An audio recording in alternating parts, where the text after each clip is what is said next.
या बुलेटिनची सुरुवात एका मोठ्या बातमीने करूयात। मुंबईतील ट्रेनमधील ब्लास्ट प्रकरणामध्ये 11 दोषींची निर्दोष सुटका करण्यात आल्याची सगळ्यात मोठी बातमी यावेळची।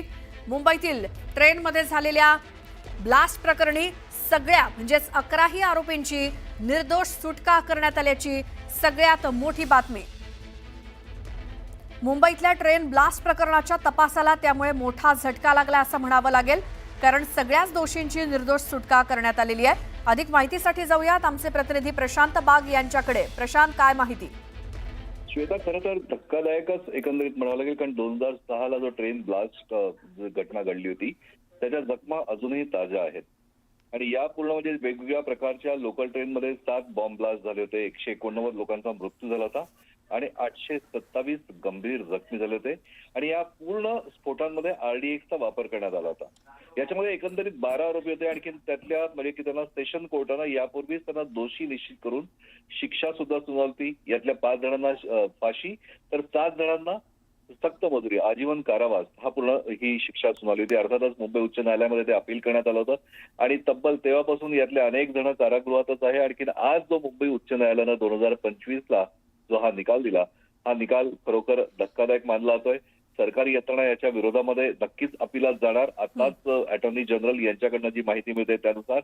पण या सगळ्या विषयामध्ये सबळ पुराव्या अभावी निर्दोष मुक्तता। आता याच्यावरचं डिटेल भाष्य जे आहे तो ज्यावेळेस पूर्णपणे जो निकाल सगळा समोर येईल, तो निकाल समोर आल्यानंतरच आपल्याला अधिक याच्यावर बोलता येईल। थोड्या वेळातच एक्झॅक्ट कोर्टाची ऑर्डर कॉपी सुद्धा समोर येईल, खंडपीठाची ऑर्डर कॉपी समोर येईल। आणखी त्यातनंच नेमकं कोणत्या तथ्याच्या आधारे नेमका सबळ पुरावा कोणता नव्हता आणि नेमका पोलिसांच्या तपासावर त्यांनी ताशेरे ओढलेत का, या सगळ्या गोष्टींची उत्तरं मिळतील। पण हा आजचा जो निकाल आहे हा निकाल धक्कादायक आपल्याला नक्कीच म्हणता येईल। पण अर्थात कायद्याच्या कसोटीवर त्याचे नेमके अर्थ काय हे पूर्णपणे निकाल वाचन झाल्यानंतरच आपल्याला समजेल। श्वेता, बरं, मात्र प्रशांत, ज्या वेळेला हे सगळे बॉम्बस्फोट झाले तेव्हा ज्यांनी आपला जीव गमावला त्यांचे काही नातेवाईक असतील, ते मात्र आजचा हा निकाल बघून अर्थातच दुःखी झाले असेल। मग या सगळ्या जणांची जर निर्दोष सुटका होते तर मग झालेल्या बॉम्बस्फोटाला जबाबदार कोण? अत्यंत महत्वाचा प्रश्न उपस्थित केलाय श्वेता तू। आणखी हाच प्रश्न प्रत्येकाच्या मनात आहे। हा प्रश्न त्या प्रत्येक मुंबईकराच्या मनात आहे जो लोकलने प्रवास करतो। नुसते ते जे पीडित आहे त्यांच्या मनात नाही किंवा ज्यांचे नातेवाईक मृतक झाले त्यांच्या मनात नाही, तर याच्या जखमा आजही ताज्या आहेत। दररोज 55 लाख प्रवासी लोकलमधून प्रवास करतात। या पूर्ण घटनेमध्ये आरडीएक्सच्या स्फोटामध्ये 189 लोकांचा मृत्यू झाला होता। जवळपास 827 लोक गंभीर जखमी झाले होते। तर ते गंभीर जखमी जे आहेत त्यांना सुद्धा हीच भावना आहे की मग नेमकं आमचा दोष काय, आम्हाला न्याय मिळणार का? जे मृत्युमुखी पडले त्यांच्या कुटुंबियांना सुद्धा हाच प्रश्न आहे की नेमकं काय। या सगळ्या विषयात सरकारने जरी अपील करायचा निर्णय घेतला असला तरीही आजचा जो निकाल आहे, सेशन कोर्टाने दिलेला निकाल आणि हायकोर्टाने त्याच्यावर फिरवलेली भाकरी, ते या दोघांमध्ये कायद्याच्या कसोटीचा स्खल जो आहे तो नक्की होणार, याच्यात कोणतंच दुमत नाही।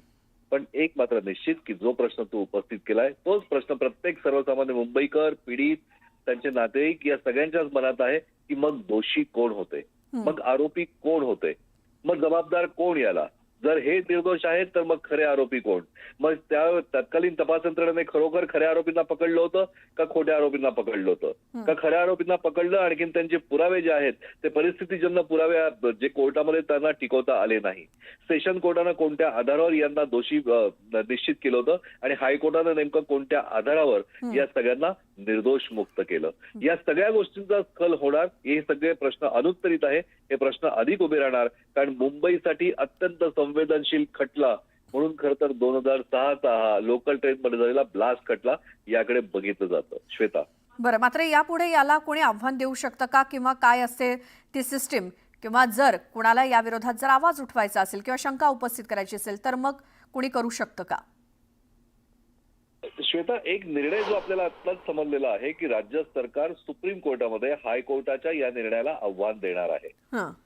जी माहिती आपल्याला अटॉर्नी जनरल यांच्याकडनं समजली आहे की सेशन कोर्टाचा निकाल हायकोर्टाने रद्द केला। हायकोर्टाने दिलेल्या निकालाच्या विरोधामध्ये अर्थातच सुप्रीम कोर्टामध्ये आव्हान दिलं जाणार आहे आणि हा निकाल देतानाच याच्यामध्ये ती तरतूद असते आव्हान देण्याची। त्यामुळे याला आव्हान दिलं जाणार। हा खटला या पूर्ण होणार आणि या विषयामध्ये आव्हान दिल्यानंतर सुद्धा अनेक वेगळ्या प्रकारच्या केसेस सुद्धा उच्च न्यायालयात दाखल होऊ शकत आहे निकालाच्या विरोधात इंटरव्हेन्शन याचिका सुद्धा दाखल होऊ शकतात सुप्रीम कोर्टात ही सुद्धा माहिती आपल्याला समजते कारण हा अत्यंत संवेदनशील खटला नाही तर प्रत्येक सर्वसामान्य मुंबईकरांच्या जिव्हाळ्याचा सुद्धा विषय आहे. राज्य सरकारने त्यावेळेस केलेला तपास सगळ्या तपास यंत्रणांवर प्रश्नचिन्ह उपस्थित करणारा विषय आहे. 189 जे मृत्युमुखी पडले त्या मृत्युमुखी पडलेल्यांच्या नातेवाईकांच्या तोंडातनं निघणारा जो टाहोय सुकलेले अश्रू जे आहेत कोरडे झालेले डोळे जे आहेत त्यांना सुद्धा उत्तर देणारा हा विषय आहे. या पूर्ण घटनेमध्ये 827 जे जखमी झाले त्यातले अनेक जण तर कायमचे अपंग झाले अनेकांचं तर आयुष्य पणाला लागलं जिवंत असून त्या सुद्धा सगळ्यांच्या जखमांना उत्तर देण्याचा विषय आहे. प्रश्न अनेक आहेत अपील केलं जाणार आणि उत्तर याच्या मिळण्यासाठी म्हणून प्रत्येक सर्वसामान्य मुंबईकर लोकल मधला प्रवासी पीडित नातेवाईक हे सगळे आग्रही असणार हे निश्चित. श्वेता बिलकुल पण मात्र जोपर्यंत याला आव्हान दिलं जात आहे त्याच्यावरती सुनावणी होते तोपर्यंत या 11 आरोपींचं काय अत्यंत महत्वाचं आहे. आता या सगळ्यांना निर्दोष मुक्त केल्यामुळे त्यांच्या सुटकेचा मार्ग मोकळा झालाय हे आपल्याला निश्चित आहे. आता याच्यामध्ये एक तरतूद असते की दिलेला निकाल अंमलबजावणीसाठी मुदत कोर्ट देतं.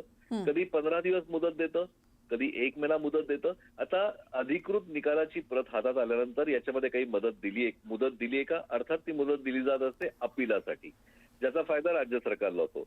त्या दरम्यान राज्य सरकार सुप्रीम कोर्टामध्ये अपिलात जाऊन हायकोर्टानं दिलेल्या निकालावर स्टे मिळवू शकतो आणि जर स्टे मिळवण्यात यश मिळालं तर मात्र त्यांचा मुक्काम कारागृहात कायम राहणार आणि जर का स्टे मिळण्यात यश मिळालं नाही तर मात्र यांची मुक्तता होणार. निकालाची प्रत आज हातात आल्यानंतर साधारणतः अजून काही वेळात ती हातात आल्यानंतर काही गोष्टी स्पष्टता होईल. पण एक मात्र निश्चित की या निकालाच्या माध्यमातून जर का बघितलं तर एक मोठा कायदेशीर पेच तयार झालाय का हाही प्रश्न उपस्थित झालाय. कारण सेशन कोर्टानं तपास यंत्रणेनं अटक केलेले आरोपी सेशन कोर्टानं त्यांना दिलेला दोषी करार आणि याच आरोपींना सबळ पुराव्याअभावी निर्दोष मुक्तता हा हायकोर्टानं दिलेला निकाल. मग परिस्थितीजन्य पुराव्यांचा आधार काय मग खरोखर हे निर्दोष होते तर मग खरे आरोपी कोण तपास यंत्रणेने नेमकं काय काम केलं या अनेक गोष्टींची उत्तरं तर मिळतील. पण एक मात्र निश्चित की सुप्रीम कोर्टामध्ये याच्या विरोधामध्ये जाण्याचा निर्णय राज्य सरकारनं घेतलेला आहे. निकालाची प्रत हातात आल्या लागलीच या हालचाली होतील.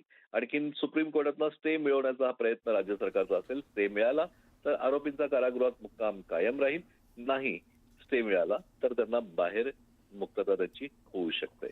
बरं ज्या वेळेला ही घटना घडलेली होती प्रशांत त्यावेळेला पुरावे होते म्हणूनच त्यांना आरोपी करण्यात आलेलं होतं. काहींना जन्मठेप तर काहींना फाशीची शिक्षा सुनावलेली होती. मात्र 19 वर्षांचा काळ मध्ये गेला आणि आता पुरावे नाहीयेत त्याबद्दल काय सांगाल? श्वेता ही घटना घडल्यानंतर तपास यंत्रणा राज्य सरकार गृह खातं केंद्रीय तपास यंत्रणा सगळेच कामाला लागले होते आणि एकातनं दुसऱ्यातनं तिसऱ्यातनं चौथा असे वेगवेगळ्या प्रकारचे क्ल्यू बांधत अनेक लोकांपर्यंत पोहोचले होते. आपल्याला माहिती आहे की या घटनेतले अजूनही काही आरोपी हे फरार आहेत आणि पुरावे मिळाले म्हणून यांना ताब्यात घेतलं गेलं होतं. पुरावे मिळाले म्हणून त्या पुराव्यांच्या आधारावर वेगवेगळ्या प्रकारचे जबाब झाले होते. म्हणजे की ह्यूज मोठा खटला ह्यूज मोठी सुनावणी म्हणून सुद्धा सेशन कोर्टामध्ये ही गाजली होती आणि यानंतरच 5 जणांना फाशी आणि 7 जणांना आजीवन कारावासाची सजा ही सेशन कोर्टानं सुनावली होती. त्यामुळे पुरावे नाहीये असं तर होऊ शकत नाही. मग ते पुरावे उभे करण्यात आले होते का वेगवेगळ्या प्रकारच्या लिंकअप तयार करण्यात आल्या होत्या का या सगळ्या प्रकरणामध्ये जी बाजू हायकोर्टामध्ये सुनावणी दरम्यान मांडायला पाहिजे होती राज्य सरकारच्या वतीनं अटॉर्नी जनरल यांच्या वतीनं सरकारी वकील यांच्या वतीनं ते मांडण्यामध्ये अपयशी ठरले का?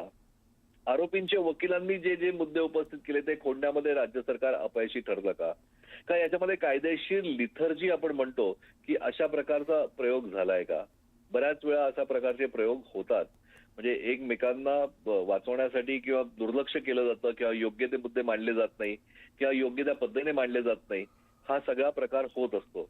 पण हे काहीही असलं तरी सेशन कोर्टाने जो निकाल दिला होता त्या विस्तृत निकाल पत्रामध्ये त्यांच्या पुराव्यांचं सखोल विश्लेषण केलं होतं. त्याच्यामध्ये परिस्थितीजन्य पुरावा हा सुद्धा होता. अनेकांचे जबाब होते. 164 अन्वये न्याय दंडाधिकाऱ्यांकडे नोंदवलेले जबाब सुद्धा त्या पूर्ण प्रकरणात होते आणि हे सगळं असताना ज्यावेळेस त्यांना दोषी निश्चित करण्यात आलं ज्यावेळेस त्यांना 5 जणांना फाशी आणखी 7 जणांना आजीवन कारावासाची सजा सुनावण्यात आली, त्याच्यानंतर हे हायकोर्टामध्ये अपिलात गेले आणि त्या विरोधामध्ये अपिलाचा निकाल तो आज लागला. हो. हायकोर्टाच्या हिअरिंगमध्ये ज्या दलिली पेश झाल्या होत्या, जे युक्तिवाद समोर आले होते, ते युक्तिवाद आणखीन पुरावे या दोघांच्या छाननीमध्ये नेमका काय लॅकुना राहिलेला आहे याचाच अभ्यास आता केला जाईल. अर्थात विस्तृत निकालपत्रानंतर. विस्तृत निकाल हा काही वेळातच हातात येणं अपेक्षित आहे. यानंतरच राज्य सरकार याच्या विरोधामध्ये अपीलही करणार आहे. पण मुंबई मधला अत्यंत संवेदनशील खटला म्हणून ज्या खटल्याकडे कायम बघितलं गेलं, तोच हा खटला आणि त्याचाच आज हा असा निकाल. आणि याच निकालामुळे अनेक प्रश्न उपस्थित झालेले आहेत. त्या प्रश्नांची उत्तरं तपास यंत्रणांना द्यावीच लागणार. बरं प्रशांत, या निकालामुळे एक तर आपल्या तुमच्या आमच्यासारख्या सर्वसामान्यांनाच नव्हे तर ही घटना घडल्यानंतर ज्या पोलिसांनी हे आरोपी पकडून दिले होते त्या पोलिसांना सुद्धा या निकालामुळे धक्का बसलाय. या सगळ्या विषयामध्ये त्यांनाही धक्का बसणारच. आता एक एक प्रतिक्रिया ज्या आहेत सगळ्या त्या सगळ्या समोर येणार आणि त्या समोर आल्यानंतर यातले वेगवेगळे जे अँगल्स आहेत ते समोर येऊ शकतात. पण 2 गोष्टी यातल्या महत्वाच्या आहेत की आता त्यावेळेसचे तपास ज्यांनी केला होता ते अधिकारी बरेच निवृत्त सुद्धा झालेले आहेत आणि निवृत्त झाल्यानंतर सुद्धा या खटल्याकडे त्यांचं लक्ष होतं आणि ते महत्वाचं होतं. आता तपास करत असताना जे जे पुरावे त्यांनी उपलब्ध केले होते, जे जे पुरावे त्यांनी आणले होते आणि हे पुरावे जेपर्यंत खटला पूर्ण निकाली लागत नाही, त्याचा निकाल योग्य त्या म्हणजे कोर्टाकडनं होत नाही, तोपर्यंत त्या पुराव्यांचं जतन करणं हे आवश्यक असतं. हे कायद्याने बंधनकारक आहे. मग नेमकं या प्रकरणामध्ये झालंय काय? कारण जितके जितके तपास अधिकारी आणखी तपास यंत्रणांनी काम केलं होतं, खरं तर सेशन कोर्टामध्ये सरकारी वकील प्रदीप घरत यांनी केलेला युक्तिवाद हा अत्यंत जोरदार होता. त्यांनी सेशन कोर्टामध्ये खूप ताकदीने सरकारची बाजू मांडली होती आणि त्यानंतरच हा एवढा मोठा निकाल सेशन कोर्टानं दिला होता. मग नेमकं सरकारी वकिलांनी जी बाजू मांडली सेशन कोर्टामध्ये त्यांना सुद्धा या प्रकरणात धक्का नक्कीच बसला असेल. प्रदीप घरत म्हणून सरकारी वकील होते ज्यांनी ही बाजू ताकदीने मांडली होती. या सगळ्या विषयामध्ये जोपर्यंत मुंबई उच्च न्यायालयाचं जे आता निकालपत्र आहे ते निकालपत्र हातात पूर्णपणे येत नाही, तोपर्यंत जे प्रश्न आपल्या समोर उभे राहिलेले आहेत, जे प्रश्न सर्वसामान्य मुंबईकरांकडे उभे राहिलेले आहेत, तोपर्यंत त्या प्रश्नांकडे आपल्याला योग्य ते भाष्य करता येणार नाही. कारण शेवटी कायद्याची भाषा, न्यायाची भाषा, निकालपत्रामध्ये उपस्थित केलेले मुद्दे या सगळ्या विषयांचं विश्लेषण हे कायदेशीर भाषेनेच केलं जाऊ शकतं. त्याच्यामध्ये इमोशन हा पार्ट बाजूला असतो. पण हा एक खटला असा आहे श्वेता की ज्या ठिकाणी सर्वसामान्य मुंबईकरांच्या भावना, जाणीवा अर्थात इमोशन या सगळ्या जुळलेल्या आहेत. बरोबर. अत्यंत विदारक घडलेली घटना आणि त्याच्या जखमा आजही ताज्या आहेत. श्वेता, बिलकुल प्रशांत, आपण आपल्या प्रेक्षकांना पुन्हा एकदा ही महत्त्वाची बातमी दाखवूयात, सांगूयात. ती म्हणजे एका दृश्यामध्ये आपण बघतोय ती म्हणजे 2006 साली मुंबईतल्या लोकलमध्ये साखळी बॉम्बस्फोट जे घडवून आणण्यात आलेले होते ते प्रकरण 19 वर्ष चाललं आणि आता सगळे जे कोणी दोषी या प्रकरणामध्ये होते त्यांची निर्दोष सुटका करण्यात आलेली आहे. सबळ पुराव्यांअभावी 2006च्या मुंबई लोकल ब्लास्ट प्रकरणामध्ये सर्व आरोपींची निर्दोष मुक्तता करण्यात आली आहे. यापैकी 5 जणांना फाशीची शिक्षा ठोठावण्यात आलेली होती, 7 जणांना जन्मठेप होती. मात्र आता 19 वर्षांनंतर सबळ पुराव्यांअभावी मुंबई लोकलमधल्या साखळी बॉम्बस्फोटाप्रकरणी सगळ्या दोषींची निर्दोष सुटका करण्यात आली आहे. 19 वर्षांनंतर न्यायालयानं दिलेला हा निकाल आहे. राज्य सरकारच्या म्हणजे सरकारी वकिलांकडनं याकडे आक्षेप अर्थात आव्हान या निकालावरती घेतलं जाईल या दिलं जाईल आणि त्यानंतर पुन्हा या आरोपींचं काय होतं पुढे याकडे देखील संपूर्ण महाराष्ट्राचं लक्ष असेल. मात्र सध्या तरी जो निकाल आलाय त्यामध्ये 12 जणांची निर्दोष मुक्तता सध्या तरी करण्यात आलेली आहे. 11 जुलै 2006 रोजी हा मुंबईच्या लोकलमध्ये जीवघेणा हा स्फोट झाला होता. 150 पेक्षा जास्त जणांना यामध्ये जीव आपला गमवावा लागला होता. 189 जणांचा मृत्यू झाला होता आणि या आता न्यायालयाच्या निकालामुळे सर्वसामान्यांसोबतच मुंबई पोलिसांना सुद्धा धक्का हा मानला जातोय. 15 जणांना फरार घोषित करण्यात आलं होतं या प्रकरणामध्ये, तर 12 जण अटकेत होते, शिक्षा भोगत होते. मात्र तब्बल 19 वर्षांनंतर न्यायालयानं आता सर्व आरोपींना निर्दोष मुक्त केलंय. त्यापैकी काही आरोपी जे फरार आहेत ते पाकिस्तानमध्ये सुद्धा असल्याचा दावा केला जात होता.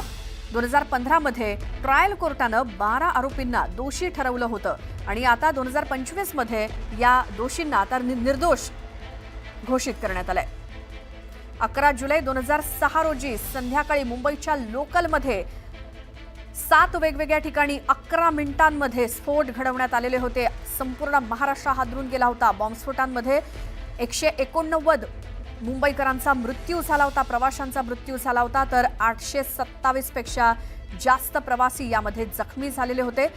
या प्रकरणानंतर 15 जणांना फरार म्हणून घोषित करण्यात आलेलं होतं, तर 12 जण अटकेत होते. आरोपींपैकी अनेक जण हे पाकिस्तानमध्ये असल्याचा देखील संशय आहे. आणि नोव्हेंबर 2006 मध्ये या प्रकरणामध्ये आरोपपत्र दाखल करण्यात आलं होतं. जुलैमध्ये हे बॉम्बस्फोट घडले. नोव्हेंबर 2006 मध्ये आरोपपत्र दाखल झालं आणि 2015 मध्ये ट्रायल कोर्टानं 12 आरोपींना यामध्ये दोषी ठरवलं.